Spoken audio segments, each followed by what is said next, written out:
That's the sort of shite that we're dealing with to try and get a Sony.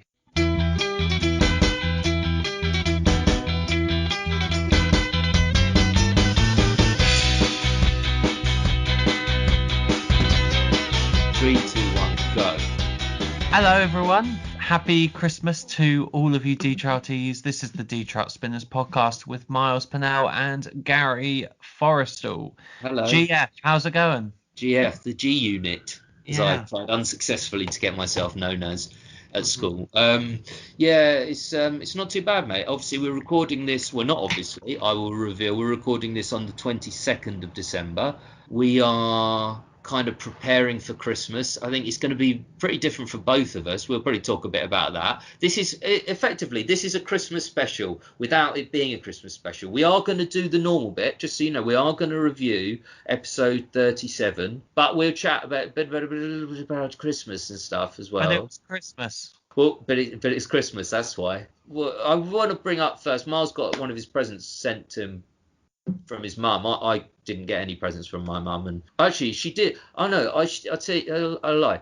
She asked me if I wanted anything, and I said yes. I got a pack of 6 plain T-shirts from Next. That's my present. Actually, she did send me. But Mars got something a bit more flamboyant. Do you want to describe wearing Mars? What size were they? L. They're all medium. I can stick it into medium. But Mars is wearing something more, let's say, flamboyant. Avant-garde I'd like to go with. Well, she bought me it's called is it a slanket? It's like a blanket and a hoodie. Yeah, I said is it a onesie, but it hasn't got legs, has it? It's like a onesie. The legs are cropped off, and it's got big pandas on and eucalyptus leaves. Do they eucalyptus or something like that? It's really toasty. It's really toasty, and it's got like sheepskin interior. I'm really hot right now. I'm just sort of sitting here baking like a potato. It's like it's anything when you get a present, and it's like I think you like that. I actually it is a bit crazy, but I quite like it as well. My girlfriend doesn't, because it doesn't quite go with the room aesthetic. And she's got the room aesthetic. What you don't keep pandas in the cage in the corner. No, it doesn't go with it. But it's like a thing when you wear a present and you don't want to wear it, say because it's too hot or too small but you kind of forced to sit there wearing it, and even if you're on your own and they've sent you the present, you kind of wear it for a day or two out of sort of loyalty to the person getting you, sort of politeness, but they wouldn't know if you just chucked it away, you know. But I would suggest you take it off before we start doing the show fully, because you're going to get really hot. You will, and well, stick it. I'm drinking lots of water to keep myself hydrated throughout the. It's quite strange coloured water. Do you remember when Cole Pilkington says I think it's in the podcast that he got a Christmas present from his aunt Inora, and it was a picture. It was a T-shirt with her face on it. Yeah. I really want that T-shirt. I want to know what her face was like, and to have the arrogance of your face on the T-shirt as well. And Auntie Nora as well, with all the things that she's known for, like that she doesn't know she's known for. I'd love to just meet on, but yeah, that T-shirt, God, that'll be worth, not in polite society, in normal society, it will be worth nothing more than a T-shirt. But amongst us lot, you know, us two and all our listeners, that would if you did both of them go stratospheric. I think, well, actually, podcast news, guys, something that will be something of a early Christmas present for us is we're in early talks for basically the big rebrand of the D-Trout Spinners podcast, because we're actually talking to Laurie Peters and his lovely partner about having a refresh of our current branding and having something obviously made by Laurie. So that's something. Early top secret news. Well, not that secret, clearly. Well done. But we'll see what it says. But it's exciting stuff. So maybe we could get some D-Trout Spinners merch. Yeah. And be one of those annoying podcasts that has shit caps with a little iron transfer on it, and then charge 15 quid. We could do like a sweater. So I bought some merch from a chess streamer that I watch. I went to the World Championships where he was doing commentary. He was out for a cigarette. I met him outside. I was wearing his shirt, which is bright red with his logo on, and I pulled my shirt up like that. I was like, look, and it's like, oh God, I wondered if that came across a bit creepy. I don't know, but he was really pleased. Love me. Yeah, we're not thinking of having a rebrand for the sake of it, just because we got talking to Laurie, and then he's an artist, so we thought rebrand. We've been thinking about a rebrand for a while. We like the current artwork and things, but we feel a little bit differently about it, and it's sort of, I think it needs to grab you more without being like cliched, catchy, and kind of bright colours for the sake of it. Well, I'll tell you what, keep those T-shirts that your mum got. I can get some iron transfers and we can sell them. Yeah? And just sell your presents. Well, how are you going to put, what, just with an iron transfer? You'd have to... Yeah, that's what I do. No, just get it down, iron that on, 15 quid. I love that you just said that. 60-40 split, like my way. Combine that with the Patreon costs, mate. I'm going to get at least a 15-kilogram turkey with that.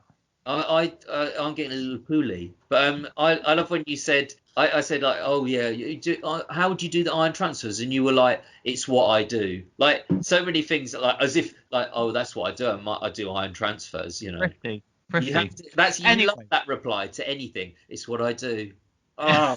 Talking of what I do, something I do very well is discuss the introduction of this show, and that's because this week we discussed episode 37. This was originally broadcast on the 3rd of May 2003. It's the Sonys this week, so make it a good one. Rockbusters today. Karl's got a message from someone wanting Steve to do some voiceover work, but didn't pass it on to Steve until a week later. I'll post a link to the original show in the description, and when you're ready, come back to us.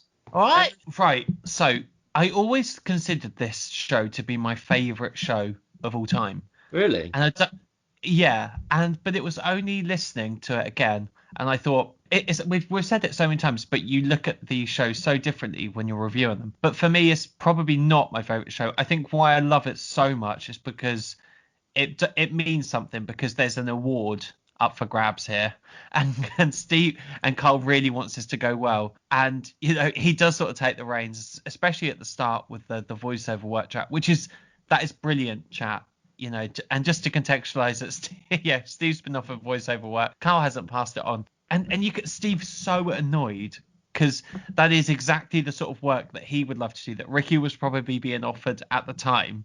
It's just, she didn't say, and I didn't ask. Of course she said she said it was. Is it? What she said? We just called up and goes, "Can you pass on the message?" Yeah. Yeah. What message? Steve's right. Like, what message? There was no message because you didn't take a name or a number. But it's funny. I always think that this was back in 2003, wasn't it? Steve had been on nothing. He'd been on The Office for a 15-second, 20-second clip, and he'd been on a kind of local radio show. And he's got quite a weird sort of voice. Like now he voiceovers loads of stuff, but back then I'm just surprised he was being offered voiceover work. But I do, that's my dream, is to be offered voiceover work, because know, if, as Ricky says, if you go in there for 20 minutes and it's thousands of pounds, please, I wish I could do it, but but what's Steve done? What would be your sort of brand that you would do? Probably Whiskers. No, I don't know. I would buy cat food on the back of your voice, actually. Yeah, would you? Yeah, that's a quick to say to another man. Well, he has actually done, in the subsequent years, Steve Merchant's done adverts for Barclays, which I remember, Waterstones, and 2 commercials for Newcastle Brown Ale and for the Cadillac 2005 ATS Coupe. Yeah, he's done a lot of things. I think he's done more than that. I'm pleased for him because he always wanted to do it and he didn't get that opportunity. And it's Carl's got a point though when he's like, it's not about running your voiceover work. Like that is a point, because they do treat him like their second agent, in a way. They would happily have him do agent duties, but then, to be fair, if you just get a message at XFM, you might as well take down their name. That's all you've got to do, is write their name down and pass it on to Steve. But very funny. But there's this time, and then it happens later down the line, which we'll get to eventually. Because he goes, all right, 12 Thursday. All right, okay, just run around like a beep, sorting shit out for you. I got Jim Better wants to introduce the Tim Buckets. Tim Buckets. Just all these like calls go through, and then they resurrect the voiceover story, which is just, it's so quality when he does that. Yeah. But this is the first mention, and it's lovely to you get these reoccurring stories that sow the seeds in early episodes, and they just come straight back to carrying the lager like. And it's in this series that we kind of get those stories, and they're still real. Whereas once you get series 3, great series, and it's real, and so don't get me wrong, series 4 is real, it's very real compared with a lot of radio shows, but series 2 and 1 are particularly like raw for this kind of thing. You get genuine stories. There is no embellishment to that story. That happened exactly like that. I think when stories are retold sometimes series later, they're kind of embellished and things. Like one thing that this isn't really about embellishment, but I've always noticed Karl tells the story about Ken Dodd different on two different occasions. I can't remember when the other occasion is. It might be on the podcast. He tells that story that, first of all, this time he said his dad said, "Nice to meet you, Ken." He has also told that story. I said, "Nice to meet you, Ken." And it's not a case of lying, or because neither story is particularly better than the other. I don't think he outwardly lied, but it's just misremembering that happens to all of us, I think. And you just misremember, even though it's a fundamental thing. You'd think you could never misremember. Is it your dad or you that said that? But you do kind of over the years misremember. And that's an example of it. But I don't kind of hold it against Karl. As I say, he's very real, but he does misremember things. He can mispronounce a lot of his worms. But I do have one of the features that they did try, or I thought we'd give it a go here, is what have I got in my pocket? Well, that's not, they didn't try that, but that was on the local radio station. So Gary, I'm asking you, what have I got in my pocket? Probably they're big pockets. They're very depth. I know what it is. It is specialist Polish sausage, which you love, because he's always carrying that about. We'll be meeting at a pub, and he'll just get out of his rucksack of this really thick German sausage. It's spicy, it smells but it's really nice actually. He'll just go get, oh yeah, I've just been carrying this around all day. So that's my guess. Offering people, it's a sock for those people. Did you plan that and be like, oh, I'm going to put a sock in for this feature, or did you just have a sock in there anyway? No, I planned that. It was another one next week. No, that's it. I do actually have something. I do have another feature coming up, which I'm excited about. Highlights like this. I'd never say this is one of my absolute favourites, but it's right up there. I think next show is one of my favourites. So whenever I get to this one, it's always like in my head that 38 is next, and 38 is the Gerald Preston. It's a good one. I think it starts off. They've clearly planned it, which is rare for them, but it's clearly planned. It's not scripted, but it is planned. Steve and Karl, with coming up with those stories, they've clearly talked about it off air, and it's reminiscent of how it is all the time on the podcasts. But it's fine. They did a bit of planning at the beginning. I think there's some lovely moments in it that aren't necessarily laugh out loud, but a lovely moment actually that I've always enjoyed is when Steve goes, I suppose if you could, you go back in time and change things. That, for me, isn't the most laugh out loud funny thing, but it's a lovely moment between Steve and Ricky. It's shared humour that they've obviously talked about that, and they have a hatred naturally, and it'll be kind of something that's come up of these stupid, meaningless phrases that mean nothing, like that people say, oh, if I could, I'll go back in time and change things. Yeah, it means nothing. Like it's such a meaningless phrase. You can't. We all know no one can go back in time. Yes, everyone would go back in time and change things. So it means nothing to say. And it's just like just the way Ricky laughs there and the way Steve says it. He does this sometimes where he knows Ricky will laugh. He uses inclination that's like, he absolutely knows Ricky's going to laugh along with this. And it's because they've obviously had shared moments about phrases like that off air. And it's kind of an indirect window into their friendship. But it's, for me, that one little line, I know it doesn't seem like it, but go back and listen if you kind of just thinking, what is he talking about? It speaks to their friendship. It speaks to me of that they're very good friends. The way Ricky kind of laughs and the way they go on a little story about that, like Hitler and things, it's obviously something that they have talked about before. And it's not kind of, it doesn't jump out at you, but go back and listen. I promise you, listeners, you will, or you, Mars, you hear that and just think it's lovely. It's a lovely little moment between them. Something that's probably not as the significant point that you're saying, but they do sort of say, I wish that people could see what's happening when we turn the mics off, because they are ridiculous. you're talking about, the missing XFM tapes or whatever. I'd love to know what was going on in between records, because even when we were doing our little radio pod, like our little radio show, Getting locked often, out. We yeah, often well, we got locked out loads of time, but that was, or we put a long track on because I want to have a cigarette. Champagne Supernova was our sit. Yeah, but it was more like, I don't know, with us, we were just sort of sitting and listening to music. But with them, I imagine they are going to be chatting away. But it's Yeah, no, but we were chatting. Yeah, it's like seeing behind the curtain. But that's why I like that little moment, which doesn't appear, at first. I'm sure you think, well, what? It doesn't. You're reading too much into that. But to me, little moments like that are like how they are off air. We all know that in general they are how they are on air, off air most of the time. That's why we love it. Because it's kind of real. But they're obviously not exactly the same. But that's kind of a little. It was like a little off air moment, but you heard it on air. I often wonder what happened to the video cam, which I don't know if there was audio recording on it, but the video, there's hardly any of that video cam footage. Yeah, I know. In existence. What happened? But then the frame rate was so fucking low. There's only that one clip of the Landauer sparkling wine and trying to get recorded on their phone. Oh yeah, it was actually. But no, you're right. Yeah, the webcam footage. But webcams were shit back then. You're talking about when we were phasing out fax machines. I know, but wouldn't it have just been interesting to see, even if you think of them as a series of photographs, which they are, because it's so out of disjointed. It's so.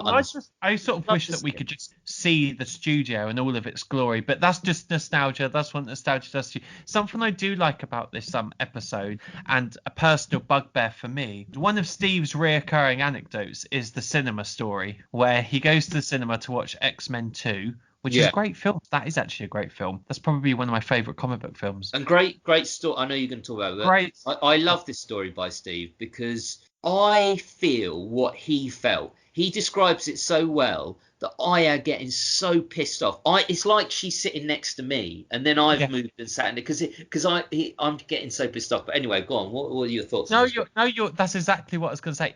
He does recount that story incredibly well. Everyone's been there. Classic observational comedy, really well told. But I've been in that situation so many times. I remember one time we were watching. Oh, this is a bad story. Terrible film. I'm like a fox in a cinema. My ears perk up. I'm suddenly fully aware of my surroundings. It's full sensory experience for me. Cinema is where I go to chill out. It's like it's supposed to be. Especially, I'm really into my films. Yeah. And I find it quite hard to switch off. So for me, the cinema is like almost like a spiritual, like church, like for me. Miles worked for quite a posh art house cinema for a couple of years, for 2 or 3 years, didn't you? And although that you earn about half of what you earn in your current job, he did almost nothing. He was just we would Skype, whilst he was on duty. Mind you, we still do that. I worked at Screen on the Green in Islington, which is a beautiful art house cinema run by absolute knobheads. Yeah, thanks. But yeah, beautiful cinema. I spent a lot of many happy memories there, and just sitting there watching films on shift and stuff. So there is almost something like I know where sounds come from. I remember me and Mum, we went to watch the Harry Hill movie. Sorry. Oh, that's not good. We both love Harry Hill, and obviously we're but no one's going to go and watch that movie. We moved thrice. 3 times because there were people just eating popcorn, and it's one thing for me to move like of my own accord, which I have done. I remember I did that again for like the Lego Movie 2. Like I moved 3 times. But with my mum it was bad because I felt bad for my mum. Was it on Screen on the Green? No, this was in Ipswich. I was going to say because that's tiny. But it was like a multiplex. But it was so annoying, like the fact that you have to move, and also some places have allocated seating. So you're like, why should I have to move when I've sat here? And it's just because these stupid idiots. No, totally. What's your because Miles is a filmy, like me. And no, Mars is I texted you the other day, didn't I? Because I was waiting for Newsnight to come on, and then King's Speech came on. One of the only films that Gary's ever seen. The last film the fans of the show will know that already. Very unhappy day in my relationship as well. We were arguing so much. Anyway, so I remember it well. But what are your thoughts? Because obviously most people eat popcorn, in a cinema when they know they're in public. They eat it. In my experience of the cinema, and I have been, but years ago, they eat it fairly quietly. But what's your thoughts? Do you think popcorn should be banned at all films, not just Schindler's List, or do you think that's too much? Do you agree with Steve? I don't know why. I mean, I know why that was, because it's like fructose, it's corn, it's really cheap. You'd be so surprised at how cheap popcorn is. I'm getting really geeky here because like cinemas are like my favorite thing. He's But got so that cheap look to in his produce. eyes Like, when he's aroused. He's got that look in his eyes. Right? do you want some Polish sausage? Oh yeah. Do you want some... And no, yeah, popcorn is so cheap, like unbelievably cheap. I've got some stories off air which I'll tell you about, which I've sort of naughty stories. But the other ones. Naughty stories about popcorn. Maybe we'll do them on our Patreon show. I can't even imagine what they are, but I'd like to hear your naughty stories. Like, so like become a coffees, Patreon and we'll like, find out. The cinema shouldn't serve. I don't think you should encourage people. But then, cinemas, you've got to encourage people to go to the cinema, spend money, keep that industry going. And it's so sad now because of COVID. I've really missed something I've really missed under lockdown has been theatre and the arts and cinema. I haven't been able to do any of that. And you can watch films on your laptop, but for someone who loves to go to cinema, it's nothing. No, I know, yeah. Even I get a lot of cinema. When you're watching the King's Speech on the big screen, you're really watching the King's Speech. You're really seeing Colin with a stammer. You're really in 3D. No, what 3D? But there was another time we were watching a Brad Pitt film, Ad Astra, and there was some noisy kids. And to be fair, it was my own fault. It was a View in Islington, and it was only £7 to get in. And they were sitting right at the front, 4 seats from that, and they kept running around and jumping around and snogging. When you say kids, were they like 4, 5, teenagers? Or Teenagers. Oh, I hate that. Teenagers. Annoying. Hey, haven't got that much money, but £7 you can kind of afford. You go there, maybe one of you might sneak in a Red Bull and maybe a quarter bottle of vodka, and and I went out there and I got the motherfuckers kicked out, and I was proud of myself. And I missed literally half the film because I spent so much time trying to monitor this. Just monitor this. Why aren't you? I think, but then. People in cinemas aren't getting paid. I will shut up about this eventually. People in cinemas aren't getting paid enough for this. You can't steward every single screening. It's not enough of them, and people just don't get paid enough. Like it's not really fair. It's not logistically possible. But people should. There's usually at least one on the door. Like you can get into the cinema. The point is what the sort of behaviour inside the screen. So what you need to do, people should just be respectful. Turn up, let's have a pint of beer or whatever. Have some sweeties. Have some like gummy sweets. No rustling. Sometimes go and have a pint of beer and leave your girlfriend in the cinema. I would never do that, Gareth. I don't know why you're saying that. I'm going to bring that story up in more detail in another podcast. So I can tell you're annoyed about it, but no, I agree. You just mentioned that film, Artificial Intelligence. Yeah. Which I would actually recommend because it is a brilliant, overlooked Spielbergian classic. And it's Ricky's like, How old was he again? How old is he again? He does sort of bully fat people a lot, doesn't he? Steve Merchant. Yeah, Steve has a real thing about fat. And I always think that's because he's so incredibly thin. Like he's literally the opposite. He's one of the thinnest people I've ever seen. Because he's so tall. Like if he was normal height, it would be about normals at the same weight. But he's so gangly and sort of people. Steve Merchant does bully fat people. He does want to bully fat people. But I think it's because it's like it's very hard for him to relate to even a normal weighted person. So to relate to a fat person, I think he just sees it as fair game, to be honest. Because I think he's been bullied probably because of being thin. If you're like as a man, like if you've got really thin arm, you're probably kind of bullied a bit for that. So I think he's kind of he doesn't like fat people. Talking about sort of weird looking shapes and stuff like that. I love one of my favourite quotes is, "Do you think he looks all right of air then?" And we've got our favourite quotes coming up. Gary, do you want to know? I was going to play a little game with you of who looks good bald. Karl's theory is, you're good looking if you can look bald. You can be good looking with hair. Which, by the way, that is kind of true. What Karl says there isn't coming from bullshit because he's told that by Cedric. I've heard this before as well myself. It's a real sign of attractiveness to be able to, without hair, to still be attractive. Because hair you can do so much with, but if you've got natural strong cheekbones and things, you look good without hair. You might that with your hair, Gary. Just put your hands and cover your hair. No, cover your hair, the top bit. A bit more. because I can see your hairline. You can't tell. You won't be able to I think make a if judgment. you have the beard, you'll still be pretty. Yeah.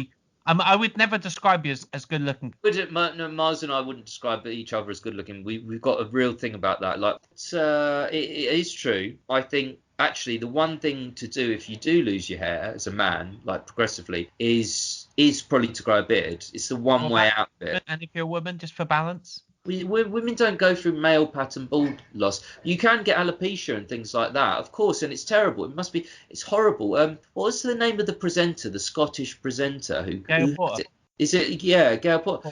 She lost all her hair, and it's kind of like. It must be awful to go bald. On a serious note, it must be awful. Yeah, and that's it. Yeah, so we treat it sensitively, and women can go bald with alopecia, but 98% of baldness is male pattern baldness, which women don't. And that's fact as well. That's fact check. Well, that is Gary approved fact. I have been using for the last 5 years or 6 years, twice a day. I just use it twice a day. Not arrogant, not self-centered, not kind of obsessed with how I look, but I've been using Hair Restorer, and I use it every day. And it doesn't restore hair, but it does stop it going back, and it has worked. So why are you worried about that though? Well, because in my late 20s, I started to lose a little bit of hair, but that's your hairline. No, but it was going to go back and back. If I did nothing, it probably would go back and back, and then it wouldn't look. I wouldn't like how it looked. I was just these spiky cactus-like hair. Yeah, well, but it wouldn't be here, mate, if I didn't use a spray. Anyway, God, who's track? Okay, so who looks good bald? I've got 5 celebrities here, Gary. You tell me if they look good Harry bald, Hill. and I'll correct you. So number 1, Colin Firth. Yeah, I think you would. No, the correct answer is no. He wouldn't look good bald. Oh, there's a correct answer to these, is there? Okay, I didn't realise that. Well, can I just say I've done my research on these. Peter Kay. No, I don't think he would. The correct answer is yes, he would look good bald. Are you just deliberately antagonistic now? Because no, it's fine. Oh, no, I'm not joking. Yeah, go on. I've done lots of research. He's got a lovely round head at the best of times, so he would look good bald. Tom Cruise, they mentioned him in the show.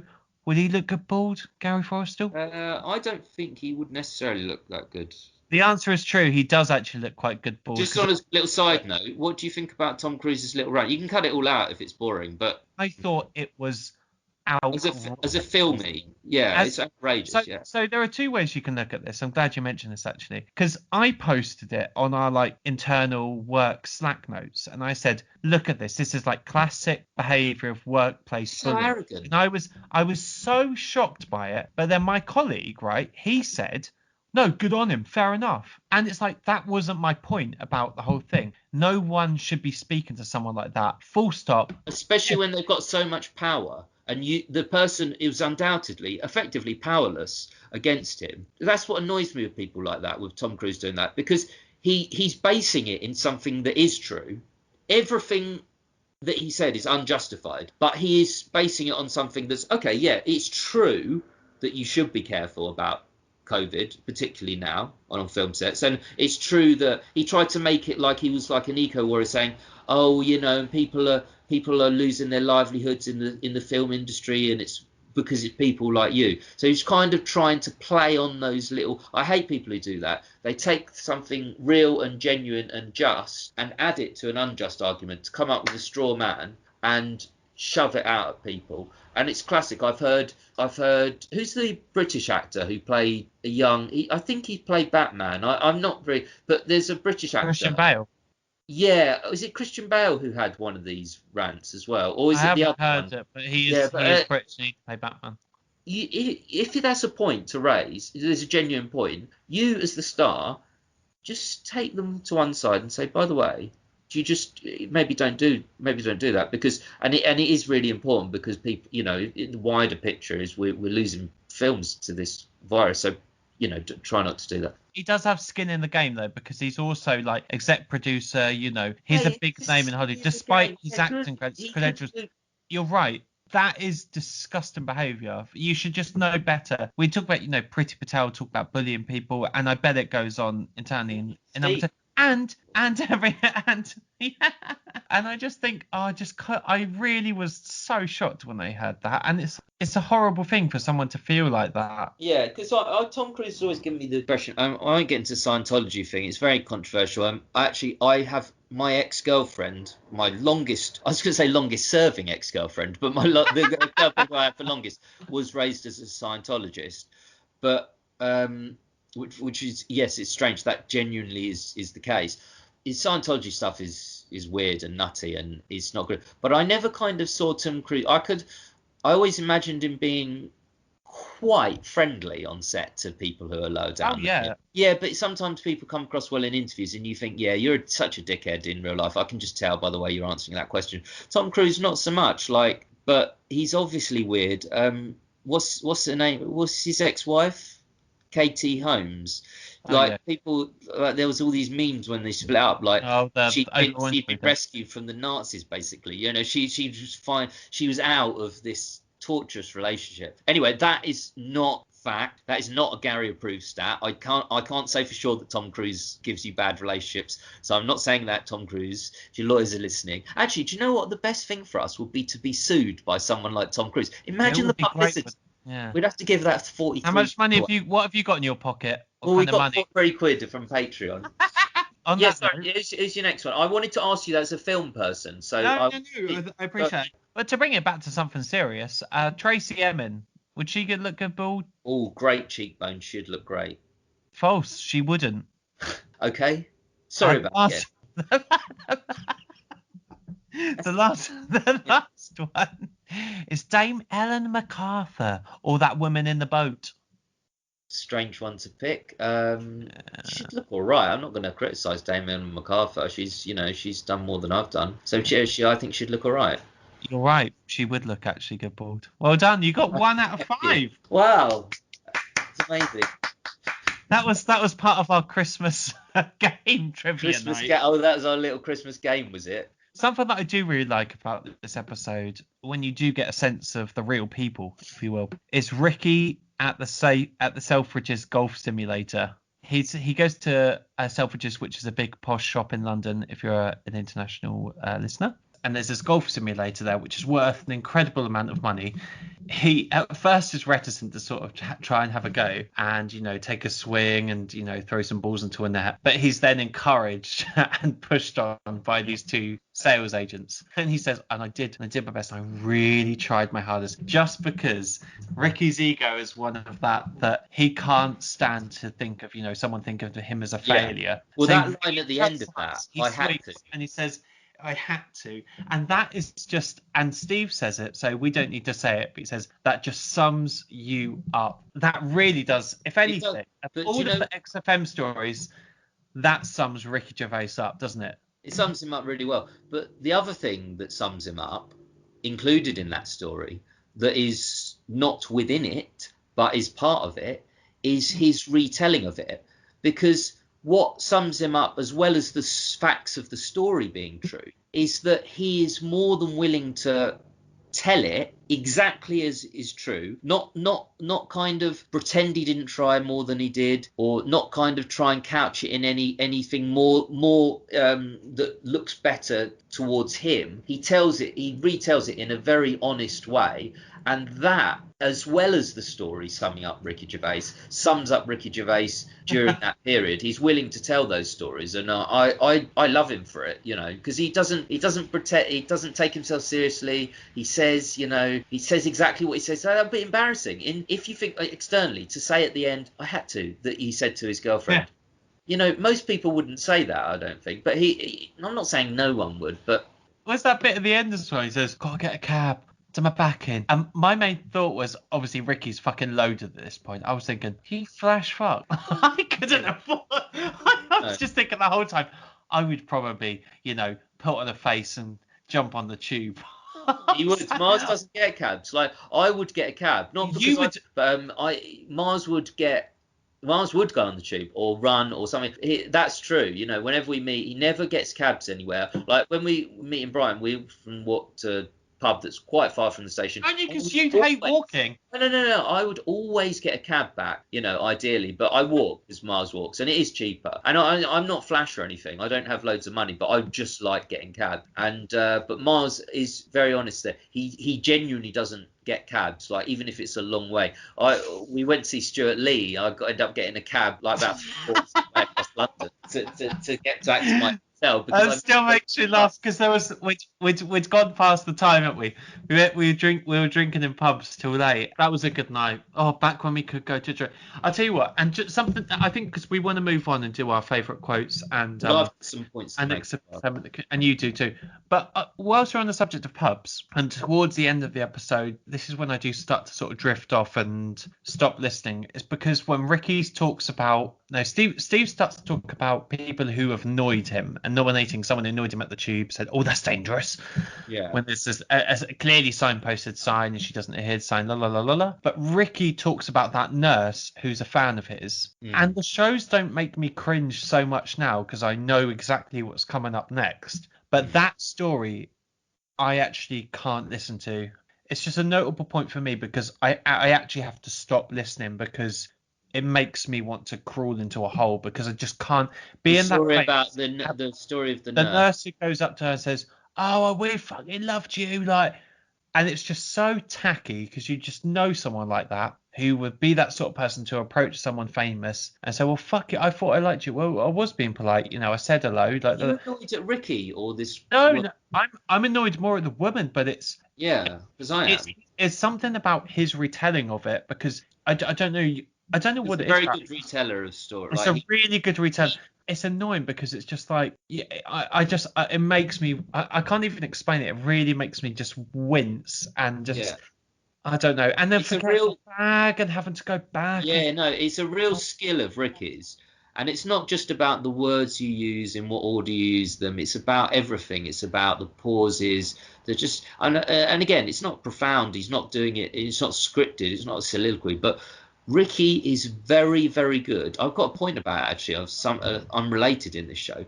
He is excellent at putting you in that space that he's describing and making you feel whatever. Steve's good as well, which is why at the cinema I get as annoyed as he would have been.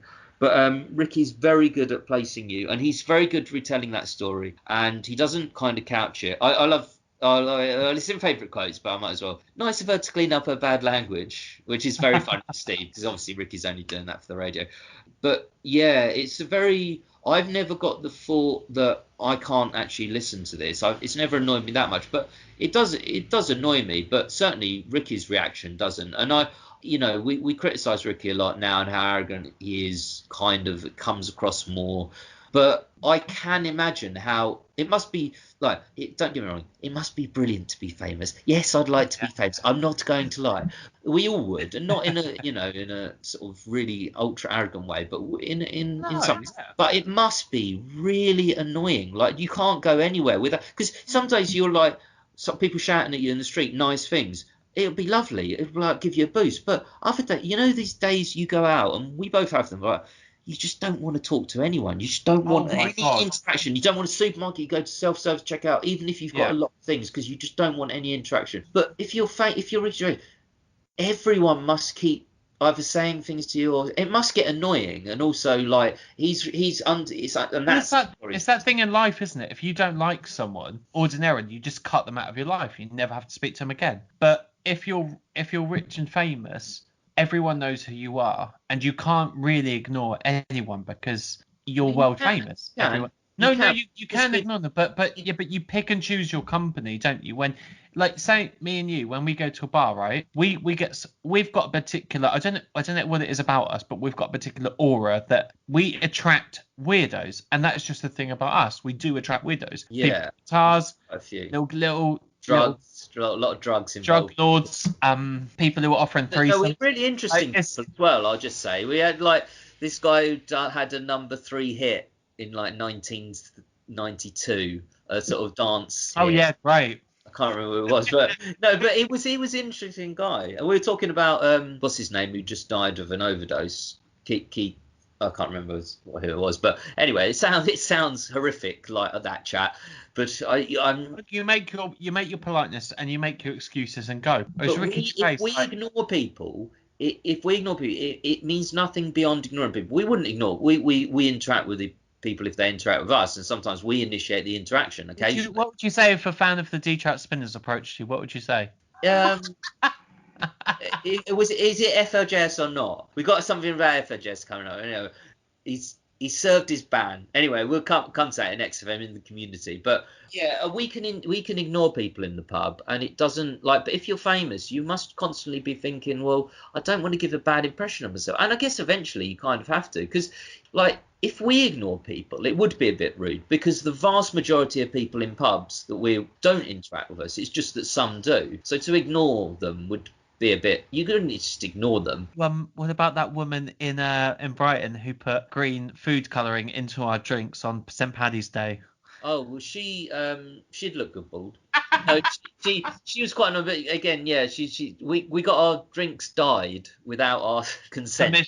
But it was, you know, it was nice. Was that the day it snowed? Anyway, it was freezing. Yeah. Weird, but yeah, it's fine. But no one's gonna go to the papers, are they, and say, "Oh, Gary," no one cares what we do. But if you're famous, I cared. Like £6 I paid for that Aspels food. Yeah, but then I was thinking, oh, she was attractive. I probably let her. I know.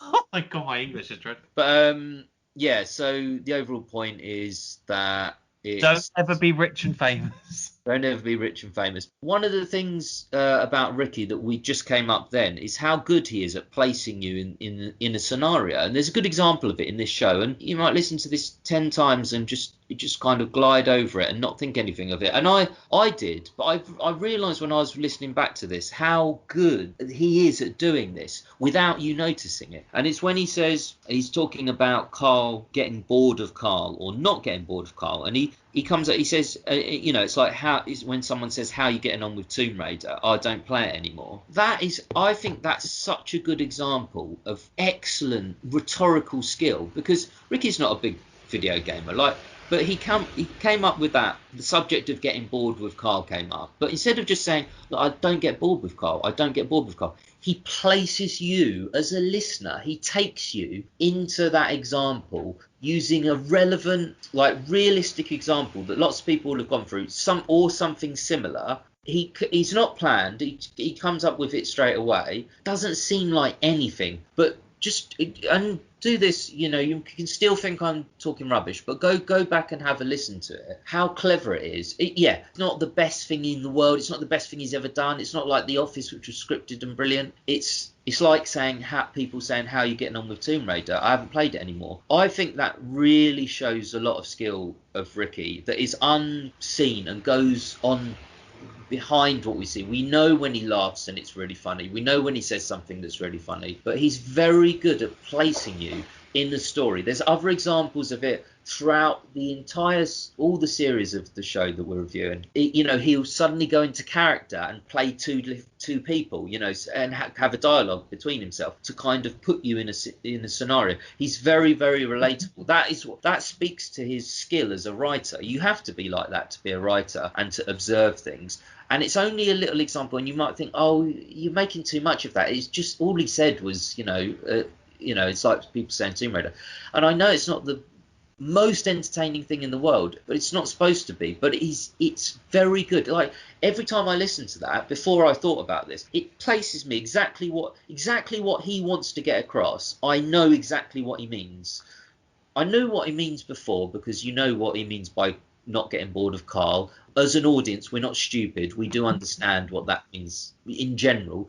But him using those little examples and of going into quick little dialogue, just he's very skillful at that. And it's a point that I wanted to raise. And I would urge people to go back and listen to those things. You still think I'm talking rubbish, but I think that this is a great example of his skill as a storyteller. I do sort of understand what you mean, because to like what I was saying with the nurse story, that story could be directly copy and pasted and plugged into extras, which came a lot later. I've been on the Reddit threads recently, and it just seems like there's so much like hatred towards Ricky Gervais and his career now, and he seems to have we've had it lost that for months. magical sparkle, that sort of classic observational thing. And I don't know, the more and more I think about it, I don't know, was Ricky like a one trick pony with The Office? A lot of people No, think that the beauty of The Office was down to Steve, which I don't believe that for sure. And can I just say, I don't believe he's a one trick pony either, absolutely not. because See, at that's least insane. we've talked a lot about this, and I know I'm interjecting, so you can finish what you were going to say. But I just wanted to come in at this point because we won't go into everything we think about Ricky Gervais because we listen to our back catalogue. We have talked about it before, but it is relevant that I'm surprised people in the Reddit threads don't like him. Basically, people who love The Office and love the XFM show, the Ricky Gervais show on XFM, aren't his audience anymore. He has a huge audience, ridiculously large number of Twitter followers, but his audience are different. They are people who are either on the right, anti-free speech. They're getting in a gateway. He's like a gateway into the far right. He is not far right at all, but he's like a gateway, and that is his audience, and that's what he wants as his audience now. He doesn't. The people who were his audience aren't.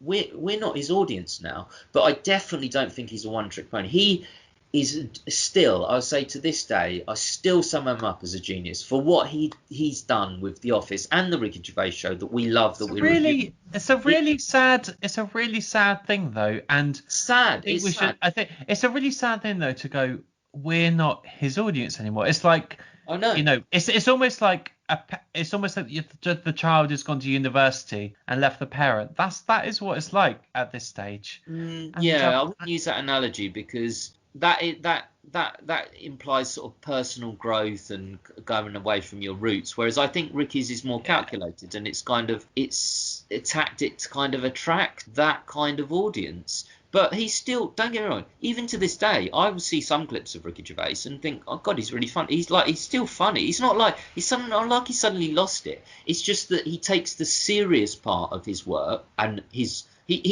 mission in his head is to be a serious philosophical guider, to guide people to the right, off of religion. And so it's a bit sad. I mean, it's very sad that we're not his audience anymore. We're certainly not his audience anymore. What I don't know for sure is whether he would want people like us as his audience now. I think he probably wouldn't just dismiss us and say, well, I don't care. He's in media, and he's right to think this. This is understandable, by the way, that he wants as many fans as possible. We all do. Anyone would want as many fans as possible. But I think that he sees his fans from this era that we're going through, Office and the XFM show, as not really being part of what he considers to be his brand anymore. And well, it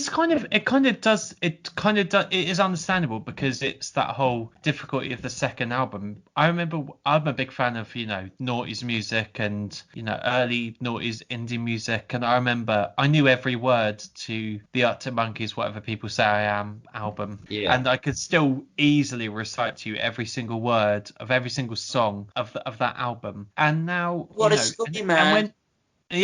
great. And it's good but with the next album, everyone's like, oh, I don't know about this. And then with the next album, people are like, oh, I really don't know what to make about this. And now people are sort of coming around, and you realise that it's just musical evolution. And maybe it is this. And now I'm still a huge Arctic Monkeys fan. I love them, right? They're just different, but they are different because it was that time in my life, which was like those formative years. I was like I was younger than that, like 16 when that album came out, and it really meant something to me now.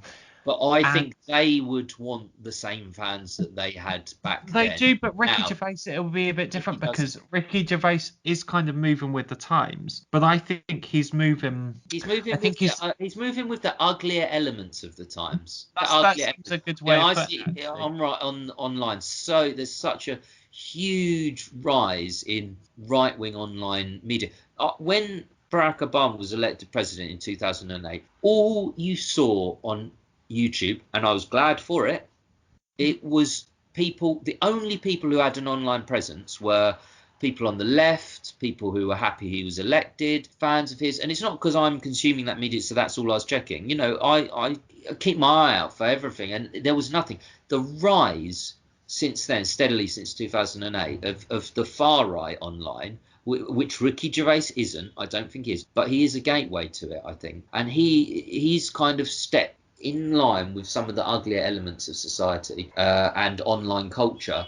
You know, you take a grain of truth to something that could be true, and something that, there probably are a bit too many PC rules in some respects. A lot of it's a lie, there isn't, but some of it's, and you create a movement around it, and that's how you bring people in. And he's at that stage. He's not at the stage where he's saying outwardly racist things. He's not. And I believe the racist things he said on the XFM show are purely for humour, and you can debate whether that's ever legitimate, but I think that it was then. It's not a sign that he's inwardly racist, and he's not. But he's gone into lockstep with ugly elements of online culture and society. He's at the lower end of culpability, absolutely, compared with some people. But he's, you know, this to be. Look, I'm not religious. And I tend to. When you take that big cross off your neck, then I'd have a Torah, wouldn't I? But so I'm not religious, and what he says to me about religion at first appealed to me, and it still appeals to me. I still agree with it, but it's the way he pushes it in line with things that are actually about, you know, he's pushing stories that aren't true. I feel like the same about anyone who's religious or not religious. If you're religious, fine, but if you're not, don't push. I feel the same way about that. Just don't push it down people's throats. Everyone should have their own individual private beliefs, and you know, in an ideal world, we'd all sort of quietly get on with each other. And obviously, it only really becomes an issue when there's like extremist stuff like that. But it's like he's so eager to push his atheism down people's throats. And it's just like, why do you surely, if you've made that point, we get it. You don't need to keep telling them. It's not that you need to persuade anyone. Everyone knows that. The only reason you would do that, and it's interesting we're having this discussion, because I imagine this year around the Christmas table there will be lots of discussions like this, you know, the anti-vaxxers, the anti-maskers, you know, the conspiracy theories. And I think there will be people like that round, pass us the sprouts. Oh, did you know that, you know, 5G mobile masks cause coronavirus? That kind of rhetoric and opinion and belief is like one step from where Ricky Gervais is. I don't think he'd push things like that, but it is on the gateway. It's on the path that Ricky Gervais is on. You get from maybe a slightly legitimate criticism in your head about one or two rules in life that were too PC, but you get from that to anti-vax, and you get from that to pushing other right-wing conspiracy theories, anti-maskers. So I don't think there'll be a lot of discussion about that, because I think around Christmas tables, because one, there aren't going to be many Christmas tables that are that full this year, but I think that it's so ingrained in younger people in general that that's a load of bullshit that I just don't think people will even try that. Well, one would hope. Hey, I guess something to. If that was a bit of downbeat for you guys, a happy Christmas and that. This is nothing to do with anything we talked about. It's nothing to do with depressingness. Nothing to do with.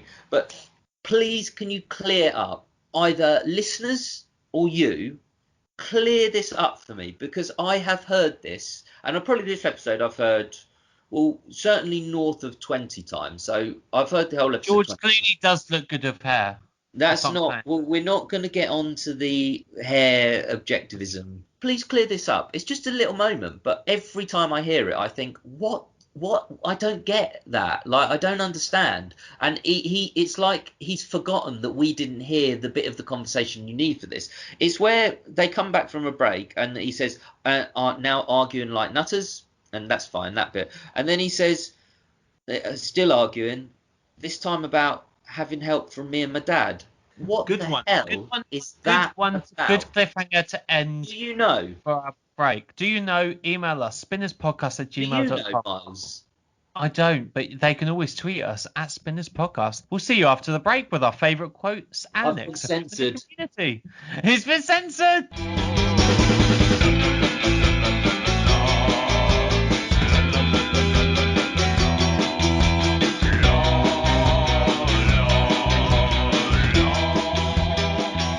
And just before we get going, really did want to say thank you. We've created a Patreon page. We've mentioned it a few times, and we're going to put out bonus shows for patrons. And I expected no sign up, but we've got a few people who've signed up, and really grateful to all of you. We've mentioned who they are in the past, but we've had some new people sign up since our last show. So Mars, what are their names? So we've got Sean Wright, who is a D-Trout-T. We've got Robert Banks, and we've also got Jesse Araju. So thank you so much for and also can I just say, whilst we do have lots of Patreon Christmas special, which we're going to be recording soon, coming up, and we're going to have our various Christmas Day celebrations.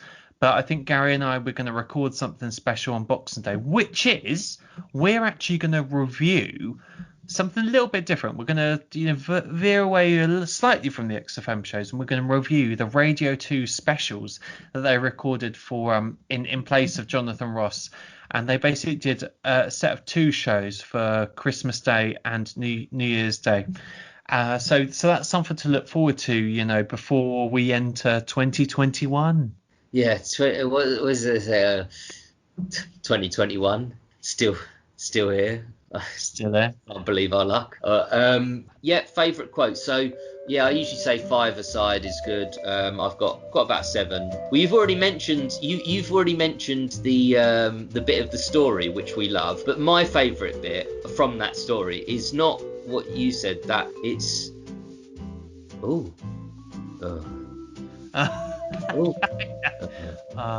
So how I put that? Come on! The timing's brilliant. It's right there then. The unscripted timing of that is just brilliant. Fantastic. It's just perfect. Why didn't you get your mum and your dad to clean the flat? Yeah, I do like that. This is an example, a very rare example of a Ricky non-laugh. It's very few occasions. There's things Ricky doesn't laugh at during the show, but there's very few occasions where a line is said that is absolutely in the style, the substance, in every way, a line that Ricky would laugh at, and he doesn't laugh. I can think of one more other than this, but this is it was ages ago, which is like to kind of come up with a story of why it would be okay to have a monkey working on a railway station, because it was ages ago. That everything screams to me, everything that I know about Ricky screams to me he would laugh at that point, but he doesn't. He kind of screws up his paper. He's just like, he's so shocked. But there's other lines where he's shocked at what Karl says and he laughs like a hyena. The only other one I could think of was "There's no car at Pump 4," which is my favourite line, which Ricky doesn't actually laugh at. So anyway, if you listeners have got any other examples of Ricky non-laughs, let us know. What's your next one? So there's a couple of great swears in this episode, and it's all because there's the prize of a Sony in the foreground. So he says, "That's the sort of shite that we're dealing with to try and get a Sony," and then he also follows it up with, "Think of this, you little snaphead twat." Yeah, I just think it's brilliant. Just think of people from the Sonys listening. Like, I'd love it, but I don't think they would, and they obviously didn't. I've already said this line, but it's within my favourite quotes. So I'm going to say it again. I suppose if you could go back in time, you'd probably change things. Yeah, such a thing that people say. If anyone ever says that to you, they've got nothing to say. They can't think of anything. Mention that actually in like Series 0 when they say if you're ever caught at a house party and someone starts talking about nostalgic programs they used to watch in their childhood, that's when you should just like go. That's when you know that's another example of these little built-in kind of mechanisms people have for coping in situations where they can't come up with conversation, or they can't participate in social life. How old was he again? I think I'm getting the rough deal here though. That's a brilliant line. It just shows his comedic talent. Again, he doesn't, the way he says it, like the pause he leaves it, and he kind of goes, I think he kind of almost does that deliberate kind of, not deliberate, but that kind of stutter that actually makes what you're saying more funny and more profound. Yeah, very, very funny line. Love that line. In fact, I've got that. Nice of us to clean up for bad language. I'm using all ones I've already used in the show, so It's hard not to do that though, because there was Now On last night, because that was when Karl. There was Now On last night, so that's an excuse for Karl to then talk about ridiculous things with Suzanne, like what kind of face would you like? Yeah. If you Barry Sheen, or someone who I don't let down are the listeners of this show. Very good, and very good for this show as well. Yeah. You know if you're good looking or not. Come on, Steve. Come on, Steve. Yeah, come on, Steve. He just pauses a bit and he goes, "Come on, Steve. Like let's use the example of the least good-looking person I know, which most people wouldn't do in polite society." I've just got one more. It's not my favourite, actually. It's pretty good. It's Craptic a word. There you go. And that was our favourite quotes. Miles just did one twice, but we cut it out because he forgot. But then I did on the XFM song list or whatever it is that we pick songs. I forget what I put in and just put the same thing in, so I can't blame you, mate, but there you go. So that was our favourite quotes. If you've got favourite quotes of your own from the episode, let us know. Tweet us, email us. We'd love to hear your thoughts. But now we've got my favourite feature, XFM in the community. We should say it properly, like actually this XFM in the community. I think you should actually record a jingle. Maybe we should do one in the future. If for 2021... new jingles for the Trout Spinners podcast. What are you doing? See, Andy. You need to buy a new one of them. How cheap was that? Just to say, this is where we go for your feedback, comments, suggestions. Please do leave them for us on email and Twitter and Instagram and all the places you can.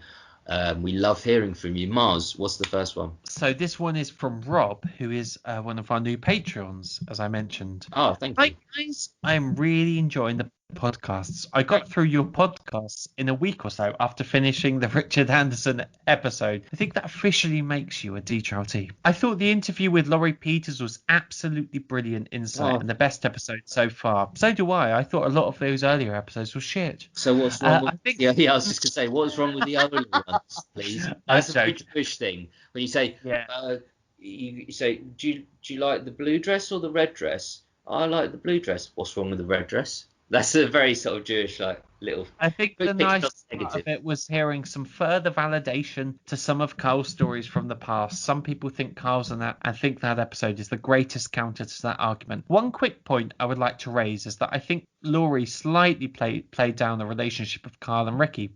Laurie described the relationship like two work colleagues who had gone their separate ways and have therefore not spoken anymore. If that was the explanation for Karl and Steve, I think it would make sense perfectly on even Steve and Ricky. But Ricky regularly talks about calling Karl almost every day in the podcasts.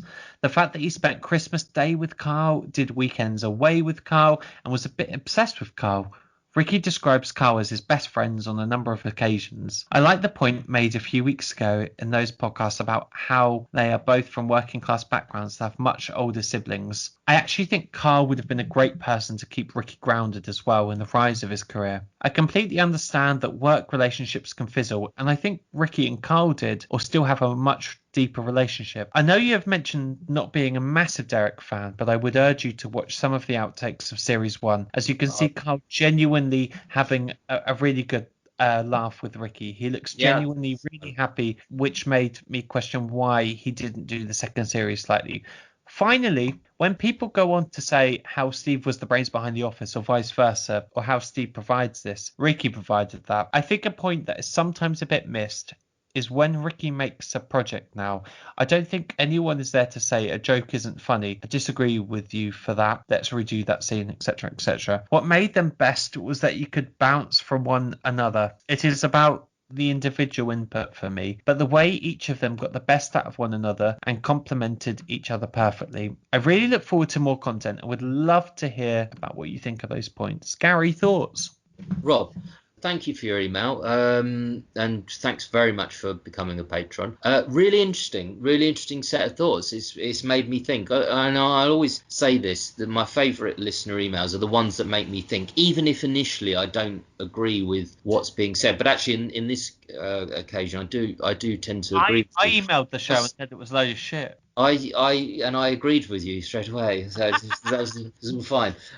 Yeah, I mean, certainly, just to work backwards, the point about Ricky and Steve, I totally agree.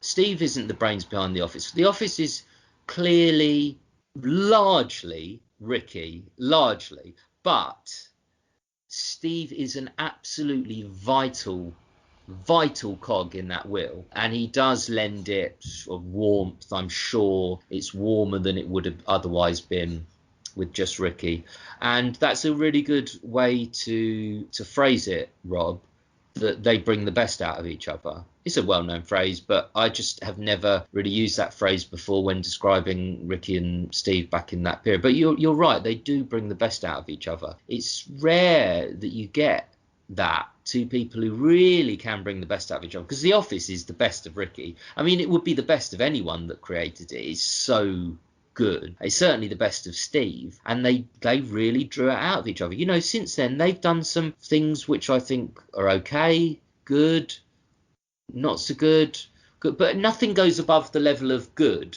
And they've done some bad films, you know, and that was on that. It really showed they dragged the best out of each other in a way that you cannot sustain doing. So I don't blame them for not doing things as good as The Office. And yeah, about what Laurie said about the relationship between Ricky and Karl. Well, that's interesting you mentioned that, because they did spend Christmas together. And this would have been the second Christmas that they ever knew each other. It's a big thing to spend Christmas with. So especially, you know, I'm spending Christmas with a friend this year, but it's a friend I've known 10 years. And after one Christmas, they spent it together. And I don't think they've gone on weekends away. Correct me if I'm wrong. They might have since then. Together in season 4. Yeah, but at this period that we're at right now, I don't think they have. But yeah, you're right. They did go and play golf and probably did a few other things. But Carl's always said, because when he's going on holiday and he's really pissed off and he's like, do you want me to come? He's like, no. Like, it is sad, and that makes it sadder, those facts that they were so close. I do see it as kind of like a work colleague relationship, and I've had relationships with work colleagues that have been so incredibly close and thought, this person's I'm going to be friends with for the rest of my life, always. And then you lose touch, and it's very sad. But I think that's kind of what's happened with Ricky and Karl. And part of it, I don't blame Ricky, because he's allowed to live in America, or spend a large part of the time in America. He's allowed to be incredibly busy with his work. He's paid to do it. People want it. So he's not always going to have time to meet up with Karl. But I do think it's sad. It's sadder because of things like them spending that Christmas together, and because of the little games that they talk about playing with the egg. I think it's really hard as well, because when I always think it's really hard to make friends in your 30s, because there's always that thing of, you know, Karl says it as well. Well, it's right. You make most of your friends before, like me and you, like we're pretty good friends, I like to think. Oh, yeah. And no, but there are friends who have started work, and I'm like, oh, I really like you, and I would hope that we're going to be friends for a long time, and they're interesting and they keep you engaged and you get on well, and maybe you go out socially and it's not completely awful, but it's passable entertainment. But you know that will pass. I think I've made a lot of my good friends I've made in hospitality, because you were all in the same boat. You were all in that same struggle of things, and it really bonded you as a group. Other than that, and in my job now, I've got like a sort of serious adult job now, and I kind of feel weird saying that, but you met friends at the cinema, didn't you? Because but that's what I'm saying. That was that's those hospitality jobs. I think in office jobs, I think it is genuinely hard to make friends, and it's like that quote that Tim says in The Office, isn't it? And this is kind of, you know, going against sort of Rob's point, but you know, you spend the same hours a day walking around that square foot of off carpet a day, and all you've really got in common is the carpet. And I've got friends like that who, when you meet up socially, all you do is end up bitching about work. And it's like, well, that's not friendship, is it? That's just, No, it I is. agree. I So agree. it's hard to meet your friends, but I think something so warming about Carl, Steve and Ricky, because they spent a lot of time together. They're such different personalities and they meld so well together. But I don't believe it was But they're also spiky with each other. That's the thing. They're not just like a big melting pot, as Ricky might say in The Office. But it's a spiky, loving, hateful, caring relation. You know, these but that's what isn't that exactly what friendship should be and is? Yeah, absolutely. Well, no, you don't have to have the antagonistic bit, but to have it is fine sometimes. But they were on air as well. They understood their role as entertainers, but it was absolutely real. Unlike you, I don't kind of. I've never had the sense like with a friend who's really close, like, oh, this is going to pass and I won't be friends with you. I've always thought, God, we're going to be friends forever. And inevitably, it's not that I've lost all my friends. I've got friends still from work to this day who are good friends. But a friendship that endures, forget all what Ricky, Steve and Karl have been through, which is uncalculable to the human brain, all the stuff they've been involved in for us, you know, to even conceive of that. But just going through a normal career, different roles within the career, because I've had an office job, as you know, for the whole time, and I've met some fantastic friends there, but some of them just drift away. So a friendship that endures, and I will use this example like ours, which is one that's endured a lot of different changes for us in life, has it not? You know, it's endured, and it's that's why when we interviewed Laurie, it was so nice for me to hear that Karl and Steve meet up and go for lunch and go to the pub. Okay, you're probably lockdown, but because Ricky and you're right, Rob. Ricky and Karl are absolutely the closest. If you did a diagram, it'd be Ricky and Karl are the closest, then Ricky and Steve, and then Ricky and Karl. Karl and Steve are the least close, but they're all quite close. But it's just nice that it's like the one you wouldn't expect.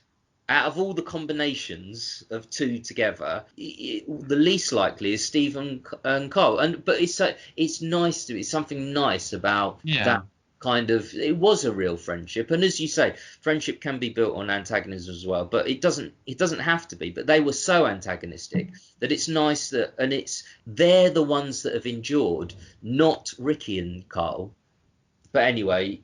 Yeah, it's a very, really interesting email, Rob, and we probably haven't covered each individual point that you made, but it's certainly given me something to think about, and I appreciate you taking the... And this is from FLJS. Question for Gaza. He calls you Gaza. How about that? The working class shortened version of Gary. Would he rather the XFM shows are what they are, 80-odd episodes we get for what we have, everything stays as it is, or... the XFM shows continue to this day. Say the overall quality stays on a season 2 level, however unlikely that is given the career paths. But say it worked. So keep the legacy as it is, or rather have about 600 to 700 episodes. I was wondering this myself and couldn't decide. Maybe the fascination with the show is so big because it was a thing at a certain time. What do you think, Gaza? Well, hello, old friend. Always nice to hear from FLJS. It's been a while, and there's a reason it's been a while. He hasn't got in touch with us, but yeah, he was banned, and I'm not afraid to say it. Only a little lighter-hearted thing, but yeah, nice to hear from you again. And the only person who calls me Gaza is my dad. And he calls me Gaz, so I don't like being called Gaza, but that's fine. That's okay. Point you've raised, I don't know. I was thinking about this because I've read the email a while ago.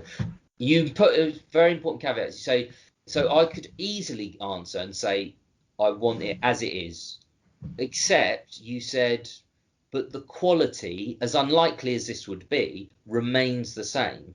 And if the quality was the same, so that didn't suffer over the years, I'd probably, I lean towards maybe having 600 or 700 episodes, but you know, it would make for a very long podcast because we'd have to do 700 episodes.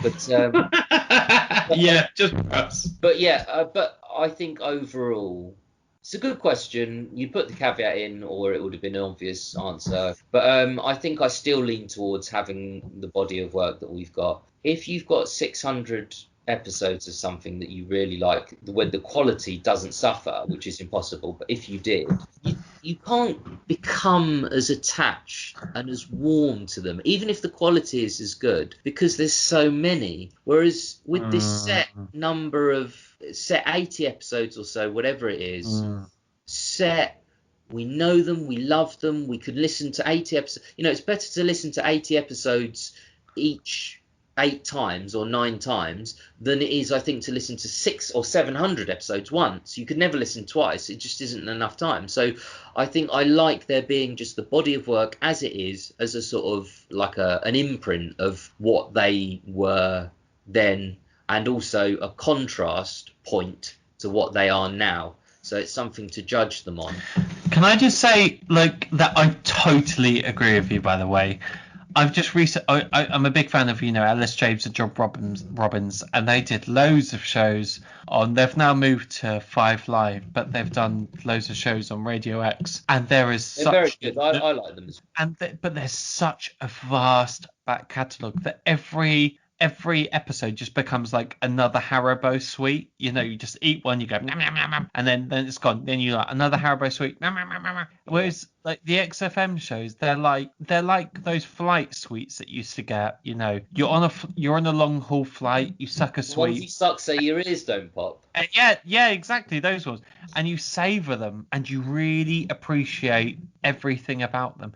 Very strange analogy, first of all, but yeah, I kind of get what you mean. I mean, if I were to pick one thing that was like the sort of the most amazing, brilliant thing that I could think of, it wouldn't be those sweets you suck on an airplane, but that's okay. They're nice though, aren't they? I get your point. No, I get your point. But another way I would explain it is this. I love having a roast dinner. I never make one for myself because I live alone, so there's no point, and the potatoes get wasted. But The smallest roast dinner for the loneliest man. I love a roast dinner, but if I made one every day, I wouldn't love it as much. Even if the quality of the roast dinner was the same, I wouldn't love it as much. When you have so much of something, you probably don't like it as much, but you also can't feel that attachment separately. And John Robbins and Ellis James, this is what shows are on in the week. They have a back catalogue that's huge, at least 5 times as long as the Ricky Gervais show, because they're on 5 times as much. But yeah, Ellis, James and John Robbins, I think probably there's other reasons why they don't have the incredible emotional attachment that the XFM shows. So as much as I like them, I think there's other reasons, not just the sheer volume of work. But I think if the volume of work was so high, you lose that closeness to it. We're so close to the XFM show because we know the quotes. I know what quote you're going to quote to me when we're on the phone about something before you've quoted it to me. I know your quote. Not only do I know my quote, what I'm going to quote. I know it's just impossible with 600-700 episodes. But I will give you this just to sum that up. Good question. It was a good question. So yeah, he's on parole and he's FLJS, ladies and gentlemen. There we go, and we've got one more XFM in the community. Thank you, FLJS. Really appreciate your correspondence. No, I do as well. I'm just being real. I know you are. You're being blasé. You do it so well. Blasé. Oh yeah, no. This is from Emmeline. Emmeline says, "Hi chaps, I only recently caught up on the podcast and have a wealth of things saved up to say, so I apologise if I ramble on. It's fine, Emmeline, we've all been there." Marks and I were having a conversation in the break about how much I ramble on, so feel free. The fans of the XFM shows and other RSK content are so dedicated that I'm sure many of them have vivid memories of it throughout their lives. I'd be interested to hear your listeners' anecdotes. Of course, the Australian-Canadian couple who contacted you saying they met through the show probably take the cake when it comes to the live. Absolutely. If you meet your life partner through the XFM, that is really like astounding, isn't it? Yeah, that night I went to bed and cried through sheer joys of relief that there's hope that I can meet someone through this show. But no, that's a joke. But yeah, that is probably, we won't top that anecdote. In an earlier episode of your podcast, you mentioned there's so many hours of RSK content that there's always more to stumble across. I've been listening to these for years now, and I remember the last time I came across content I hadn't heard before. I was in bed on the 13th of March 2018. That is so specific. I love it. I had found some mini podcasts that they recorded to advertise their Guide to series. Yeah. Karl was talking about some nonsense about brains being aliens and gave Stephen Hawking's brain as an example. I then woke up to the following morning to the news that Stephen Hawking had died. On the topic of memories, I found that when I think about XFM moments, I associate them strongly with what I was doing for the first time I listened to them, or at least the first time while I was not in bed. I'm in bed a lot when I listen to the XFM shows.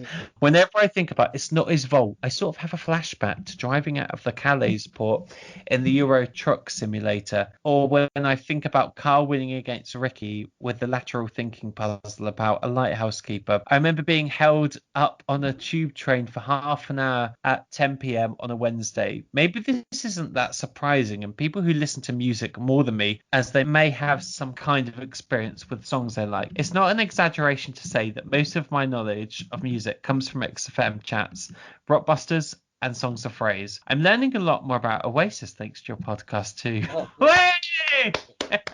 one out of... You're dealing as well.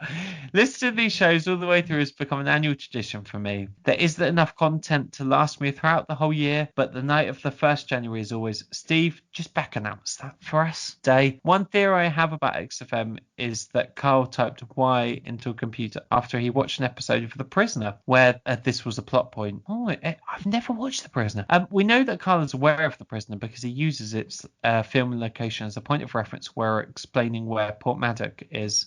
I always enjoy fan content from the XFM community, so thanks for the podcast, guys. And Emmeline has also attached a Rockbusters clue, which is exactly the same Rockbusters clue as we've had actually previous, which is... Oh, right. What is it? Which is, the Jamaican fella sees one praying cow. A-L.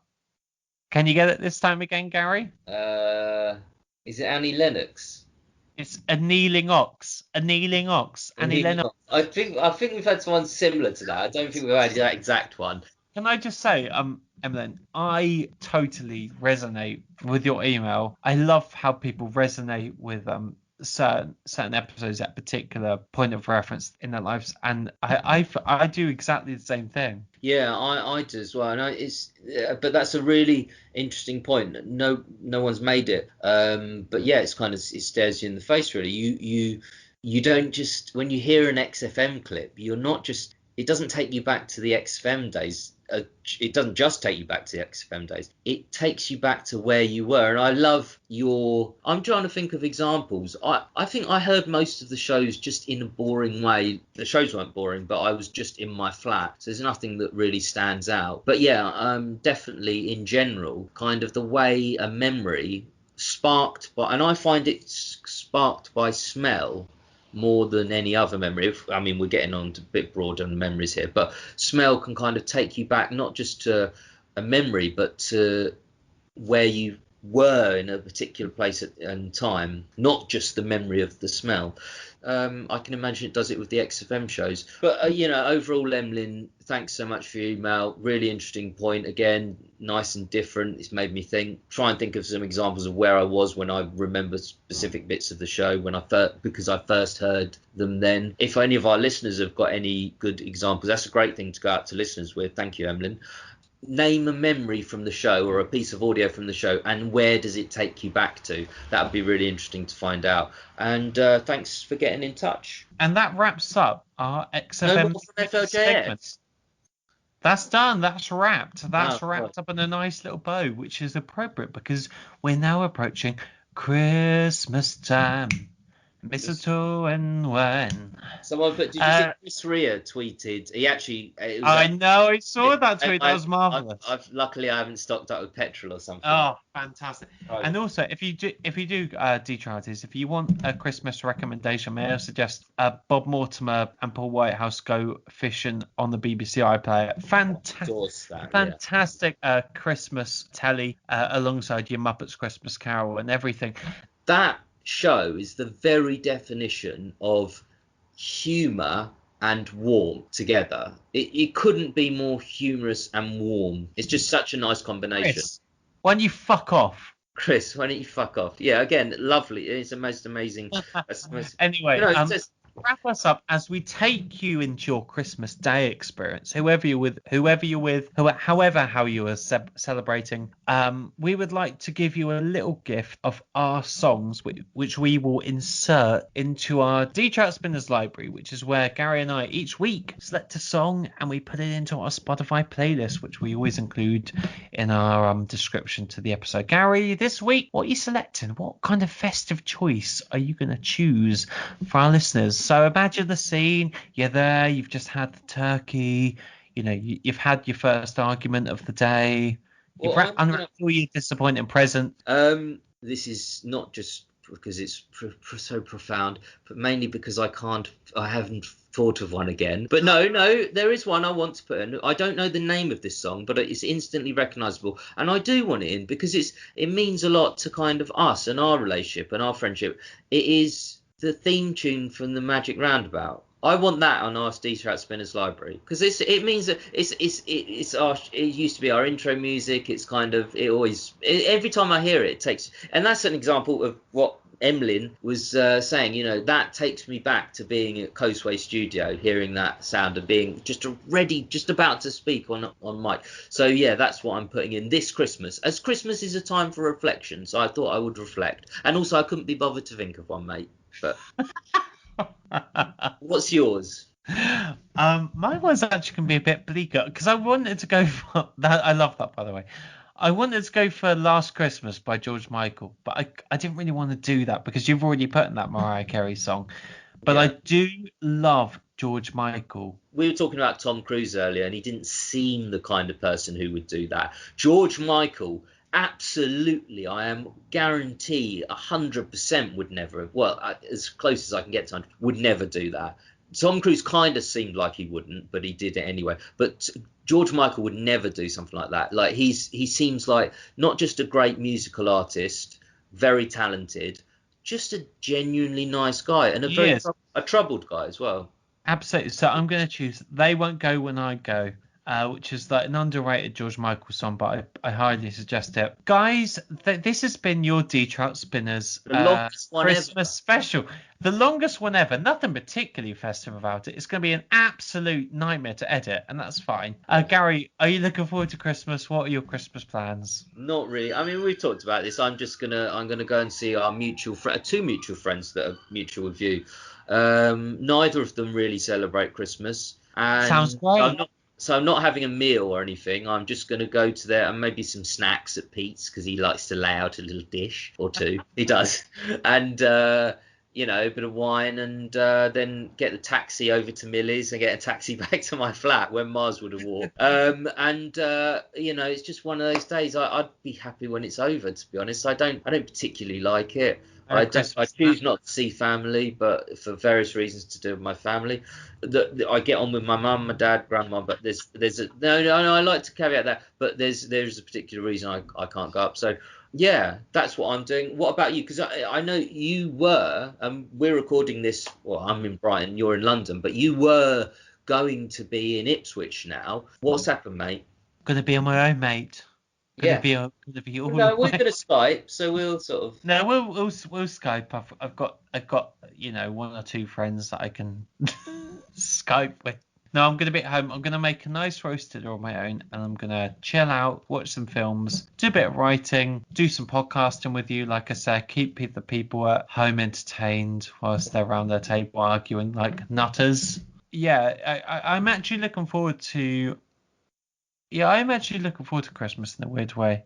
Yeah, it'll just be a break for you. It's like the one day a year where for me, I've always feel like I should be doing bits of work here and that on my uni stuff. But on Christmas Day, it's like kind of don't feel you have to. You get like a free break, and it's nice, but it's sad. Like both of us probably aren't doing what we ideally would. I'd ideally like just me, my grandma, Freddie, just us three.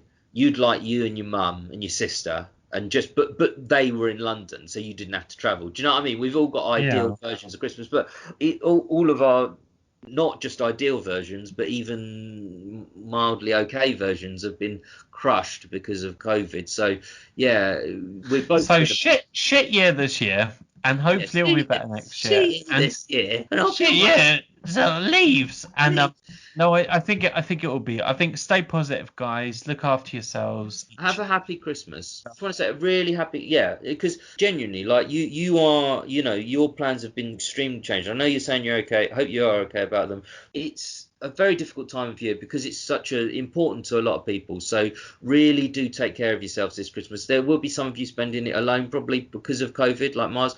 We will be here around Christmas and between Christmas and New Year with different podcasts. We're going to put stuff out Boxing Day, hopefully. So yeah, just as Mars said, and I can only echo that, stay safe, stay well. That doesn't just mean your physical health, but your mental health as well. So take care of yourselves and each other, as they said on some program at this time, and let us know. We want to kind of spend the Christmas with you in some ways. So you're not alone. And one thing our listeners feel, I think, and this is a real thing, we all find we're never alone when we've got an XFM Ricky Gervais episode to listen to, and it's true. You're never alone. Well, lovely sentiment to end on. Guys, do email us, spinnerspodcast@gmail.com or spinnerspodcast on Twitter. Have a Merry Christmas, guys, and we'll stay in touch, and we'll be... It's okay. and there'll be a new show very soon. Bye-bye. See ya. Fucking hell.